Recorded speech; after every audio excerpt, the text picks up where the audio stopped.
İttihamdan bir gün əvvəl, 5 gün əvvəl, 1 il, 3 il. Siz Ramiz Mehdinin fəaliyyəti ilə bağlı hər hansı bir sizə şübhə, fakt var idimi?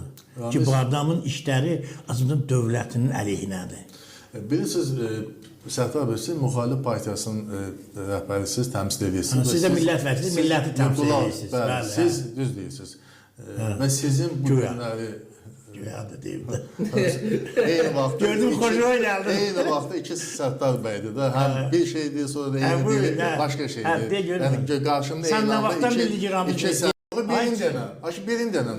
Ay qardaşım, götür oxu da, kitabı verəcəm. Siz bura gələndə hazırlığı gələrdi. Qabağınızda Elman Nəsirovdur. Qabağınızda Elman Nəsirovdur. Sizinlə elə dildə danışacaq ki, siz Elman Nəsirov Milli Məclisdə elmlər doktoru, professor... O sənə görə elmlər doktorsan, sənə görə deputatsan. Mənə görə sən seçilməmsən, özün də... Mənə görə də siz, deməli, ölüxanada işləmiş bir həkim olmuşsunuz. Bəli, ölüxanada işləmiş həkiməm. Bir dənə xəstəni sağaltmamışsınız. Mən də bunu deyirəm. Bu həkim ixtisasımdır, sonra...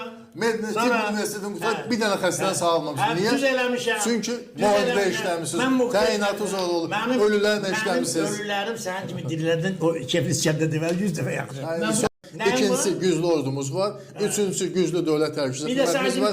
Bizim güclü və ən başlıcası